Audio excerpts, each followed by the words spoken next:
ಮೈಸೂರಿನ ಅರಮನೆಯಲ್ಲಿ ಆಯುಧಗಳಿಗೆ ವಿಶೇಷ ಪೂಜೆಯನ್ನು ಸಲ್ಲಿಸಲಾಗಿದೆ. ಯದುವೀರವರು ವಿಶೇಷ ಪೂಜೆಯನ್ನು ಸಲ್ಲಿಸ್ತಾ ಇದ್ದಾರೆ. ನಾವು ಅದರ ದೃಶ್ಯಾವಳಿಗಳನ್ನು ನಾವು ನಿಮಗೆ ತೋರಿಸ್ತಾ ಇದ್ದೀವಿ. ತುಂಬ ಶ್ರದ್ಧೆಯಿಂದ ರಾಜಪುರೋಹಿತರ ಸಮ್ಮುಖದಲ್ಲಿ ಸಲ್ಲಿಸಿರುವಂಥ ಪೂಜೆ. ಇದನ್ನು ಬಾಲ್ಕನಿಯಲ್ಲೇ ನಿಂತು ರಾಣಿ ತ್ರಿಷಿಕಾ ಅವರು, ರಾಜಮಾತೆ ಪ್ರಮೋದಾದೇವಿ ವೀಕ್ಷಣೆ ಮಾಡಿದ್ದು. ನಾವು ಆ ದೃಶ್ಯಾವಳಿಗಳನ್ನು ಕೂಡ ತೋರಿಸ್ತಾ ಇದ್ದೀವಿ.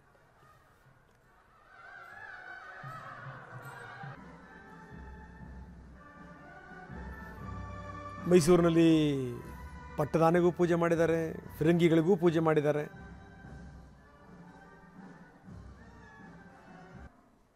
ರಾಜ ಪಲ್ಲಕ್ಕಿ ಅದಕ್ಕೂ ಕೂಡ ಪೂಜೆ ಮಾಡಿದ್ದಾರೆ.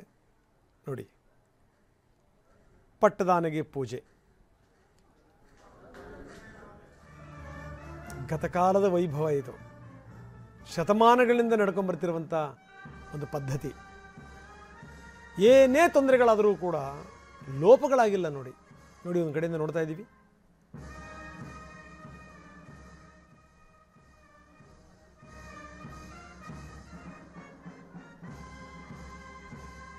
ಇನ್ನು ಸ್ತಬ್ಧ ಚಿತ್ರಗಳು ಸುಮಾರು 60 ಸ್ತಬ್ಧ ಚಿತ್ರಗಳು, ಸರಿಸುಮಾರು ಈ 14 ದಿನ ಕಲಾವಿದರು ಇದಕ್ಕೋಸ್ಕರ ತಯಾರಿ ಮಾಡಿದರು.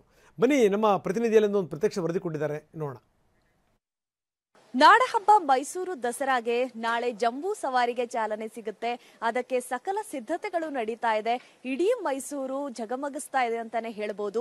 ಇನ್ನು ನಾಳೆ ನಡೆಯುವಂತ ಜಂಬೂ ಸವಾರಿಗೆ ಟ್ಯಾಬ್ಲೋಗಳು ಅಂದ್ರೆ ಸ್ತಬ್ಧ ಚಿತ್ರಗಳೇನು ಹೊರಡುತ್ತೆ ಅದರ ತಯಾರಿ ಆಗ್ತಾ ಇದೆ. ಇಲ್ಲಿ ನಂಜನಗೂಡು ರಸ್ತೆಯಲ್ಲಿ ಟ್ಯಾಬ್ಲೋಗಳನ್ನ ಇರಿಸಲಾಗಿದೆ.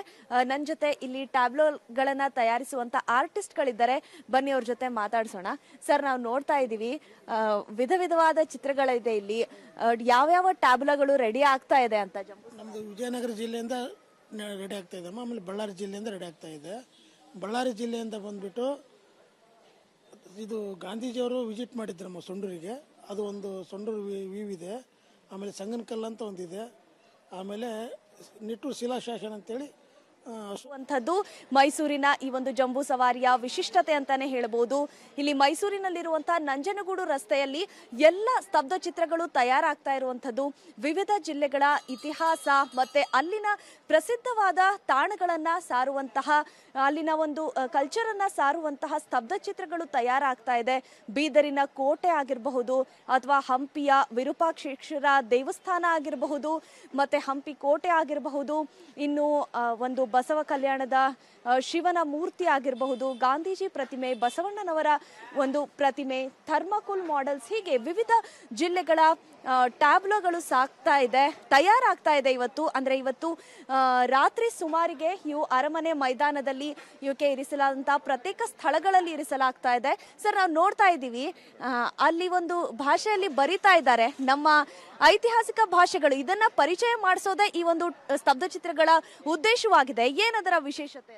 ಮೇಡಮ್, ನಮ್ಮ ಬಳ್ಳಾರಿ ಜಿಲ್ಲೆಗೆ ಸಂಬಂಧಪಟ್ಟಂಗೆ ನಾವು 4 ಕಾನ್ಸೆಪ್ಟ್ನ ಇದರಲ್ಲಿ ಟ್ಯಾಬ್ಲೋದಲ್ಲಿ ಸೇರಿಸಿದ್ದೀವಿ ಮೇಡಮ್. ಒಂದು ಮೇನ್ ಥೀಮ್ ಬಂದು ಸಿ ಸಂಡೂರ್ ಇನ್ ಸೆಪ್ಟೆಂಬರ್. ತಮಗೆಲ್ಲ ಗೊತ್ತಿದ್ದಂಗೆ ಬಳ್ಳಾರಿ ಜಿಲ್ಲೆಯಲ್ಲಿ ಸಂಡೂರ್ ಅಂತ ಒಂದು ಪ್ಲೇಸ್ ಇದೆ.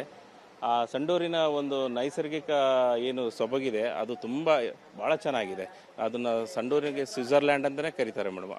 ಎಸ್ಪೆಷಲಿ ಈ ಮಾನ್ಸೂನ್ ಸೀಸನಲ್ಲಿ, ಈಗ ಮಳೆಗಾಲದಲ್ಲಿ ತುಂಬ ಚೆನ್ನಾಗಿದೆ ಮತ್ತು ಟೂರಿಸ್ಟ್ ಪ್ಲೇಸ್ ಇದೆ. ಹಂಗಾಗಿ ನಾವು ಟೂರಿಸಂ ಕಾನ್ಸೆಪ್ಟ್ನ ಡೆವಲಪ್ ಮಾಡೋದಕ್ಕೋಸ್ಕರ ಸಂಡೂರ್ನ ಕಾನ್ಸೆಪ್ಟ್ ತೊಗೊಂಡಿದ್ದೀವಿ ಮೇಡಮ್. ಅದ್ಭುತ ಸರ್. ಇನ್ನು ಹಲವು ಜಿಲ್ಲೆಗಳ ಒಂದು ಸ್ತಬ್ಧ ಚಿತ್ರಗಳು ತಯಾರಾಗ್ತಾ ಇದೆ.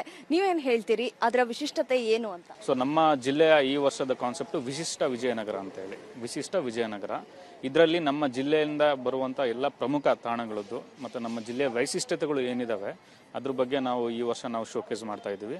ಮೊದಲನೇದಾಗಿ ಮೇಡಮ್, ನಮ್ಮ ಐತಿಹಾಸಿಕ ಪಟ್ಟಿಯಲ್ಲಿ ನಾವು ಹಂಪಿಯ ಕಮಲ್ ಮಹಲ್ ಈ ಒಂದು ಸ್ಮಾರಕನ ಆಯ್ಕೆ ಮಾಡಿದ್ದೀವಿ, ಅದನ್ನು ತೋರಿಸ್ತಾ ಇದ್ದೀವಿ. ಅದ್ರ ಜೊತೆಗೆ ನಮ್ಮಲ್ಲಿ ಹಂಪಿ ಝೂ ಅಂತ ಹೊಸದಾಗಿ ಮಾಡಿದ್ದೀವಿ. ಹಂಪಿ ಝೂ ಅಲ್ಲಿರುವಂಥ ಬೇರೆ ಬೇರೆ ಪ್ರಾಣಿಗಳ ಬಗ್ಗೆ ಎಲ್ಲ ಇದು ಮಾಡಿದ್ದೀವಿ. ಆಮೇಲೆ ನಮ್ಮ ಜಿಲ್ಲೆಯಲ್ಲಿ 2 ಕರಡಿಧಾಮಗಳಿದ್ದಾವೆ. ಅದು ಏಷ್ಯಾದಲ್ಲೇ ಪ್ರಥಮ ಕರಡಿಧಾಮಗಳು ಅವು. ಒಂದು ದರೋಜಿ ಕರಡಿಧಾಮ, ಇನ್ನೊಂದು ಗುಡೇಕೋಟೆ ಕರಡಿಧಾಮ ಅಂತ ಇದೆ. ಮತ್ತು ನಮ್ಮ ಜಿಲ್ಲೆಯಲ್ಲಿ ಏಷ್ಯಾದ ಒಂದೇ ಒಂದು ನಮ್ಮ ನೀರು ನಾಯಿ ಸಂರಕ್ಷಣಾ ಪ್ರದೇಶ ಇದೆ, ಅದನ್ನು ಕೂಡ ನಾವು ತೋರಿಸ್ತಾ ಇದ್ದೀವಿ. ಕ್ಯಾಮರಾ ಪರ್ಸನ್ ಮಹೇಂದ್ರ ಜೊತೆ ಅನುಷಾ ಗೋಪಾಲ್ ಕೃಷ್ಣ, TV9 ಮೈಸೂರು.